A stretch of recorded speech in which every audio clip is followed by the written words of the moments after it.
오늘부터 말씀이 신명기 말씀입니다. 신명기 1장 1절에서 18절 말씀인데요. 신명기 말씀,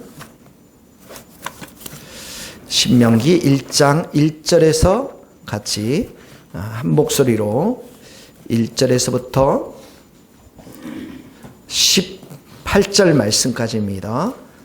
다 같이 한 목소리로 읽겠습니다. 신명기 1장 1절. 이는 모세가 요단 저쪽 숲 맞은편의 아라바 광야 곧 바람과 도벨과 라반과 핫세롯과 디삽 사이에서 이스라엘 무리에게 선포한 말씀이니라. 호렙산에서 세일산을 지나 가데야 바데 그사까지 10하루 길이었더라. 40채 해 11째 달 그 달 첫째 날에 모세가 이스라엘 자손에게 여호와께서 그들을 위하여 자기에게 주신 명령을 다 알렸으니 그때는 모세가 헤스본에 거주하는 아모리 왕 시온을 쳐 죽이고 에드레이아에서 아스도로드에서 거주하는 바산왕 옥을 쳐 죽이니라.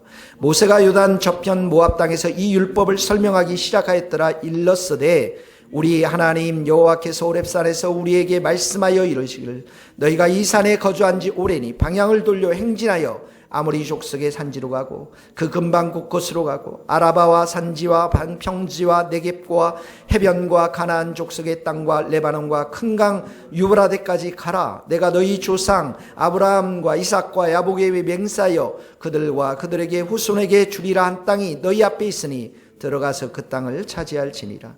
그때 내가 너희에게 말하여 이르기를 나는 홀로 너희 짐을 질 수 없도다. 너희 하나님 여호와께서 너희를 번성하게 하였으므로 너희가 오늘날 하늘의 별과 같이 많거니와 너희 조상의 하나님 여호와께서 너희를 현재보다 1000배나 많게 하시며 너희에게 허락하신 것 같이 너희에게 복 주시기를 원하노라. 그런즉 나 홀로 어찌 능히 너희의 괴로움과 너희의 힘겨운 일과 너희의 다투는 일을 담당할 수 있으랴.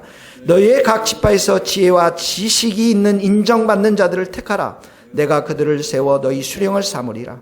한즉 너희가 내게 대하여 대답하여 이르기를 당신의 말씀대로 하는 것이 좋다 하기에 내가 너희 지파의 수령으로 지혜가 있고 인정받는 자들을 취하여 너희의 수령을 삼되 곧 각 지파를 따라 1000부장, 100부장, 50부장과 10부장과 조장을 삼고 내가 그때 너희의 조회반장들에게 명하여 이르기를 너희가 너희 형제 중에서 송사를 들을 때 쌍방간에 공정히 판결할 것이며 그들 중에는 타국인에게도 그리할 것이라. 재판은 하나님께 속한 것인즉 너희는 하나님 재판할 때 외모를 보지 말고 귀천을 차별 없이 듣고 사람의 낯을 두려워하지 말 것이며 스스로 결단하기 어려운 일이 있거든 내게로 돌리라. 내가 맡으리라 하였고 내가 너희의 행할 모든 일을 그때 너희에게 다 명령하였느니라. 아멘.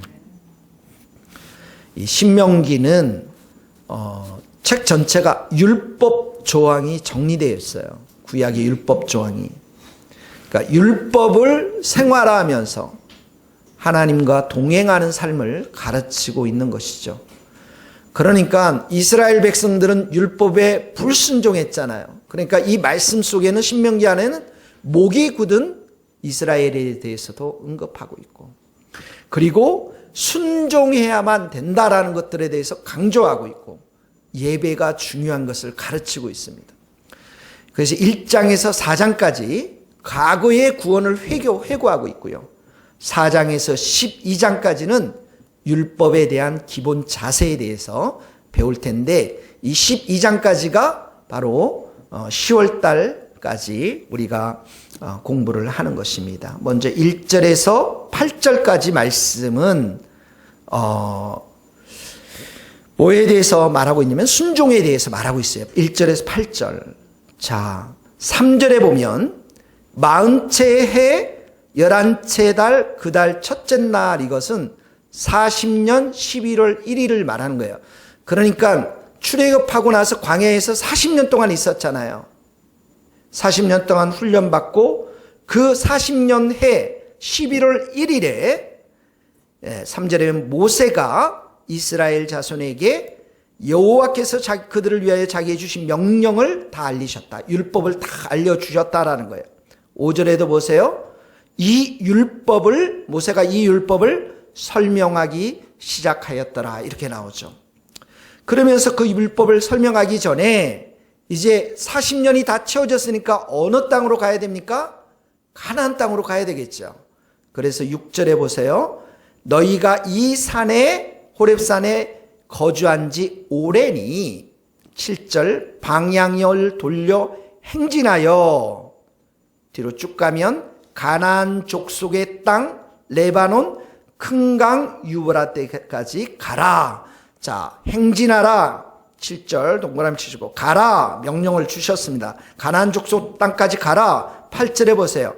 내가 너희의 조상 아브라함과 이삭과 야곱에게 맹세하여 그들과 그들에게 후손에게 주리라 한 땅이, 이 땅이 어디 땅입니까? 가나안 땅이죠. 너희 앞에 있으니 들어가서 그 땅을 차지할지니라. 자, 이제 여기 보면은 6절에 이 산에 거주한 지 오래니, 이 백성들에게 40년 동안 광야에 있었으니까 이제 더 이상 안주하지 말고 일어나서 걸어가라는 것입니다. 여기 8절에 보면 그들 후손에게 주리라 한 땅이 너희 앞에 있으니 이는데 원문에 보면 너희 얼굴 앞에 그 땅을 두었다 이런 표현이에요. 하나님이 약속해 주신 땅, 이 가나안 땅, 이게 이스라엘 백성들을 향한 하나님의 약속이고 비전이죠. 그 땅이 이스라엘의 백성들의 얼굴 앞에 있으니 이제 구체적으로 행동할 것을 말씀하고 있습니다. 그 땅을 차지하라고 말씀하시는 거예요. 구체적으로 이제 들어가서 전쟁을 하라고 말씀하고 있는 것입니다.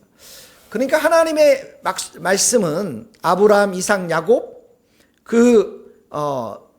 오래전에 약속하신 그 하나님의 약속의 말씀, 이 비전의 말씀이 있고요. 그걸 위해서 어떻게 해요? 출애굽 시켰고요. 광야에 40년 동안 어떤 훈련을 시켰습니까? 믿음과 순종의 훈련을 시켰잖아요. 그리고 나서 이제는 어떻게 합니까? 들어가서 어떻게 해요? 그 땅을 차지하라라고 말씀하고 있는 거예요. 그러니까 이 말씀을 통해서 가장 이제 이스라엘 백성들이 이 이스라엘 백성들 앞에 가나안 땅 그 앞에 있는 이스라엘 백성들이 가장 중요하게 생각해야 될 게 뭡니까? 순종이라는 것입니다. 순종. 너희가 이 가나안 땅을 이제 들어가서 전쟁을 해서 차지해야 하는 것, 이것이 순종인데 그 순종의 삶을 살기 전에 5절에 보세요. 5절에 보면 이 율법을 설명하기 시작하였더라 이렇게 표현하고 있어요. 이 말은 무엇입니까? 그 순종의 의미가 누구에게 순종합니까? 하나님께 순종하는 것이고 하나님의 말씀 앞에 순종해서 그 가나안 땅에 들어가서도 전쟁을 할 때 어떻게 해야 돼요? 하나님의 말씀 앞에 순종해야 되고 그 땅에 정착해서 살 때도 하나님의 말씀 앞에 어떻게 해요? 순종하면서 살아가야 하는 것을 말씀하고 있는 것입니다. 신약 용어로 말하면 이 말씀이 무슨 말씀이냐면 늘 주님과 동행하면서 예수님의 이름을 우리의 삶 가운데 날마다 부르면서 성령님의 도우심과 인도하심을 따라 성령님께 묻고 또 물으면서 그날 우리에게 주신 하나님의 말씀을 가지고 우리가 순종하면서 살아가는 것을 말하는 것이에요. 물론 우리 새교회에 하나님이 가나안 땅의 비전을 주셨어요. 우리에게. 네. 말씀과 말씀의 집, 찬양의 집, 기도의 집, 우리 성도들이 그렇게 예배하는 성도들로 변화되어서 말씀을 전하는, 전도하고 선교하는 그런 교회로 우리를 불러주셨는데 이런 전쟁을 치러 나갈 때, 이 교회를 세워나갈 때 가장 중요한 것이 무엇이냐면 매일의 삶 가운데 우리가 말씀을 듣고 순종하는 삶을 살아야 한다는 거예요. 개인적으로도 우리의 삶 가운데 주어주신 그 가나안 땅, 우리의 가정, 우리의 직장, 일터, 하나님이 주신 약속의 말씀, 그 비전을 가지고 우리가 날마다 순종하며 살아갈 때 그 가나안 땅이 우리의 땅으로 취하게 될 줄로 믿습니다. 그러므로 오늘 여러분들이 첫 번째 적용의 말씀, 하나님 주님과 함께 늘 동행하면서 예수님의 이름을 마음껏 부르면서 늘 상의하면서 늘 물으면서 그날 주어지는 하나님의 말씀, 통독을 통해서 큐티를 통해서 목사님들의 말씀들을 통해 주어진 하나님 말씀을 내 삶 가운데 순종하며 살아갈 때 하나님께서는 우리에게 승리를 주실 줄 믿습니다. 신약에서는 특별히 성령을 주셨기 때문에 우리가 성령님을 의지하면 성령님께서 우리가 말씀 앞에 순종하도록 힘과 능력을 주실 줄 믿습니다. 두 번째는 보면 9절에서부터 마지막 절까지 뭐에 대해서 말씀하고 있냐면 리더십을 세워서 하나가 되는 것에 대해서 말씀하고 있어요. 리더십을 세워서. 9절에 보세요. 9절에 보면 나는 홀로 너희의 짐을 질 수 없도다. 짐이 너무 많다는 게 모세가. 10절에 보세요. 하늘의 별같이 이런 표현이 나오죠. 너희가 하늘의 별처럼 많아졌어요. 그리고 11절에 보니까 너희를 현재보다 1000배나 많게 앞으로 하실 것이다. 그런즉 12절 같이 읽겠습니다. 시작. 그런즉 나홀로 어찌 능히 너희의 괴로운 일과 너희의 힘겨운 일과 너희의 다투는 일을 담당할 수 있으랴. 그러니까 모세가 원래 출애굽할 때 이스라엘 백성들이 200만, 300만 그 정도 됐다고 그러는데 지금은 40년이 지났으니까 더 많아졌겠죠. 그러니까 모세 혼자 이 일을 감당하기가 너무나도 힘든 거예요. 여기 너희의 괴로운 일이라는 것은 제사와 절규에 관련한 그런 일들을 말하는 거예요. 너희의 힘겨운 일은 육체적으로 어려운 것들을 말하는 것입니다. 너희의 다투는 일은 이 백성들 간에 문제가 많이 생기니까 법정 싸움이 많이 일어났어요. 그러니까 이 모든 일들을 지금 누구 혼자 처리합니까? 모세 혼자 처리하는 거예요. 그러니까 그 일이 너무 많기 때문에 13절에 보세요. 너희의 각 지파에서 지혜와 지식이 있는 인정받는 자를 택하라. 13절에도 보세요. 지혜가 있고 인정받는 자들 택해서 1000부장, 100부장, 50부장, 10부장. 이건 1000부장은 1000명의 부하를 거린 리더를 말하고요. 100부장은 100명의 이 하인들, 부하들을 거느린 리더를 말하는 것입니다. 그런 1000부장, 100부장, 50부장을 세워서 함께 동역하라는 것입니다. 여기 특별히 이 리더들의 자질이 나와 있는데 여기 지혜와 지식 이렇게 나와 있죠. 13절에. 그리고 15절에 지혜 이렇게 나와 있는데 여기 지혜와 지식은 은밀히 히브리어 말하면 명철이라는 단어가 훨씬 좋습니다. 지혜라는 건 뭐냐면 지혜라는 것은 세상의 이치와 삶의 선한 원리들, 삶 속에서 하나님의 뜻이 어디에 있는지 그 선한 것을 분별해내는 것이 지혜입니다. 세상의 이치와 삶의 선한 뜻들, 하나님의 선한 뜻을 분별해내는 것이 지혜고 명철, 지식이라고 표현되는데 이 명철이라는 것은 그 지혜를 삶 가운데 적용하는 것을 말해요. 그러니까 지혜가 있고 지식, 명철이 있고 사람들로부터 인정된 자들은 공동체에서로부터 칭찬받는 자들을 말하는 것이죠. 초대교회 때 7 집사를 세울 때 누굴 세웠습니까? 성령과 지혜가 충만하고 사람들로부터 칭찬받는 사람들을 세웠던 것입니다. 그래서 이들을 세워서 16절 보세요. 너희 형제 중에서 송사를 들을 때, 고소를 들을 때에 쌍방간에 공정히 판결하며 재판은 하나님께 속한 자에서 너희는 재판할 때 외모로 보지 말고 귀천을 차별 없이 듣고 사람의 낯을 두려워하지 말라 이렇게 나와 있습니다. 그러니까 이런 재판들 이런 어려움들이 생겼을 때 공정하게 판결하는 것을 여기 보면 공정이라는 것은 정의, 공의, 채테크라는 단어인데요. 공의, 정의, 하나님의 속성을 말하는 것입니다. 하나님의 공의에 따라서 정직하게 일을 처리해 가라는 것입니다. 자, 모세가 일이 너무 많아가지고 지금 누구를 세웠습니까? 리더십들을 세웠어요. 함께 동역자된 리더십들을 세웠어요.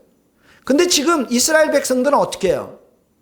전투하기 전에 이 전투하기 전에 이 리더십들을 함께 세워서 지금 어떻게 해요? 이 공동체를 함께 세워나가는 것들을 보게 되어지죠. 전쟁을 하는데 만약 이런 리더십들이 함께 골고루 세워 있지 않다면 여기저기 문제가 생긴다면 내분이 일어나서 전쟁을 제대로 할 수가 없을 것입니다. 초대교회도 마찬가지입니다. 3,000명의 사람들이 한꺼번에 예수님을 믿었을 때 그 안에 행정의 문제로 인해서 갈등이 있었잖아요. 그러니까 이 공동체 안에는 목사를 중심으로 해서 리더십들을 함께 세워서 함께 하나님의 나라를 일을 해나가도록 불러주셨는데 그 리더의 조건들이 지혜와 명철과 칭찬받는 것과 성령과 믿음이 충만한 자들이 그 리더의 자리에 함께 서야 한다는 것입니다. 저는 이제 이 스코틀랜드에서 돌아와서 우리 교회를 세 부류로 나눠야 되겠다는 마음을 하나님께서 주셨습니다. 어른의 그룹이 한 그룹 있고 청년들의 그룹이 한 그룹 있고 그리고 다음 세대 청소년들 그룹들이 한 그룹이 있는데 이 세 그룹마다 각각의 12명의 좋은 리더십들을 세워서 어른들은 어른들의 사역들을 해나가도록 청년들은 청년들의 사역을 해나가도록 다음 세대는 다음 세대의 그런 세대들을 해나가도록 이렇게 리더십들을 잘 세워서 교회를 함께 세워나가는 것이 매우 중요하다라는 생각을 하게 되었습니다. 오늘 이 말씀을 우리 교회 가운데 적용하면 우리 교회에 이렇게 지혜와 지식, 명철, 칭찬받는 자들, 성령 충만한 자들이 많이 일어나서 이 교회의 귀한 리더십들로 서서 교회가 함께 잘 든든히 서나갈 수 있도록 우리가 기도하며 함께 세워져 나가야 될 줄로 믿습니다. 이 일을 위해서 여러분들이 기도 많이 해주시기를 예수님의 이름으로 축복합니다. 기도하시겠습니다. 오늘 이 말씀을 생각하면서 우리가 함께 기도할 때 하나님 말씀에 순종하는 자들이 되게 하시고 이 세교회에도 하나님께서 지혜와 지식과 사람들로부터 칭찬받는 자들, 인정받는 리더십들을 잘 세워주셔서 이 교회가 든든히 서나갈 수 있도록 축복하여 주시옵소서. 같이 기도하시겠습니다.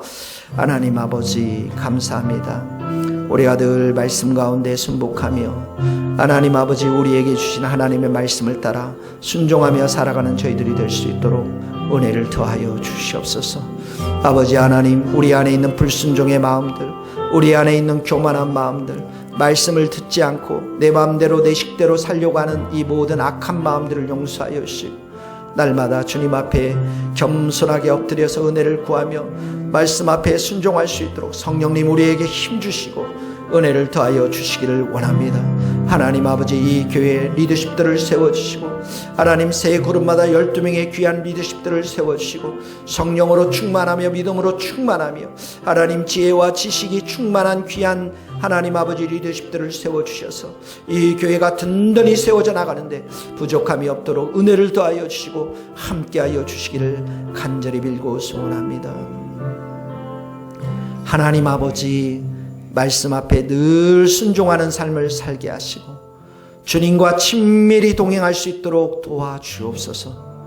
이 교회에 하나님 아버지 지혜와 지식과 성령이 충만한 모든 사람들로부터 칭찬받는 귀한 리더십들을 세워주셔서 이 교회가 든든히 서나가는데 부족함이 없도록 은혜를 더하여 주시옵소서.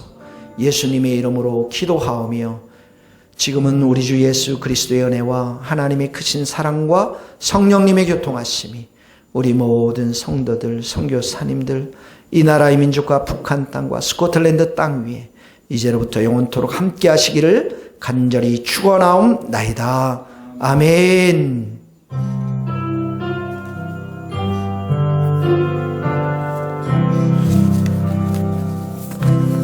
감사합니다.